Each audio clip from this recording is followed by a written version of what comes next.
Assalamualaikum dan salam Ramadan semua. Apa khabar? Alhamdulillah hari ini My Manjung TV berada jauh sedikit daripada Tanah Besar, iaitu kita berada di Masjid Teluk Raja Bayang, Pulau Pangkor bagi episod Jejak Warisan Masjid. Jom tengok kita sampai habis. Let's go! Okey, episod kali ini kita akan pergi ke Pulau Pangkor, iaitu Pulau Bebas Cukai, guys. So, dekat pulau ini ada 3 masjid, tetapi kita pilih satu masjid, iaitu Masjid Teluk Raja Bayang.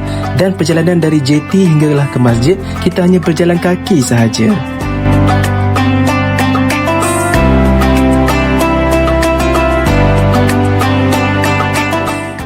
Cantik lah guys. Masuk-masuk je dia ada interlocking macam dataran ni kan.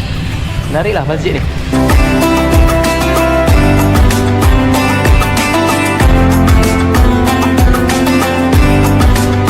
Kemas dan teratur, sesusun cantik je tempat untuk mengambil air semayang. Alhamdulillah, sampai-sampainya kita di masjid ini, kita disambut oleh jawatan kuasa masjid. Dan selepas itu kita duduk berbincang apa benda yang kita nak buat bagi majlis berbuka puasa nanti. Masjid ini telah berusia lebih daripada 100 tahun.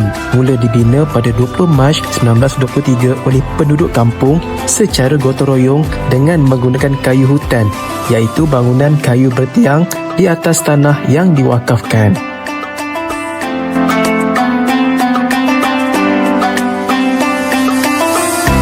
Kapasiti masjid ini boleh menampung antara 600 hingga 700 jemaah bagi satu-satu masa. Besar kan?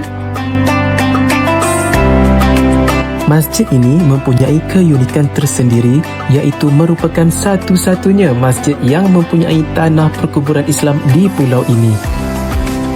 Dengan usia yang telah mencapai lebih 100 tahun, masjid ini kekal kukuh berada di tengah-tengah pulau dan berhampiran pekan Pangkor. Saudara Bapak, inilah Masjid Teluk Raja Bayang Pulau Pangkor. Kita akan berjumpa pada 2 hari bulan 3 ni sempena majlis berbuka puasa bersama dengan komuniti Pangkor sini. Jumpa anda di sana nanti. Bye-bye. Okey, itulah dia Masjid Teluk Raja Bayang, Pulau Pangkor. Sebuah masjid yang sangat-sangat lama, sudah 100 tahun pembinaannya. InsyaAllah kita akan berjumpa pada 2 Mac ini sempena majlis berbuka puasa.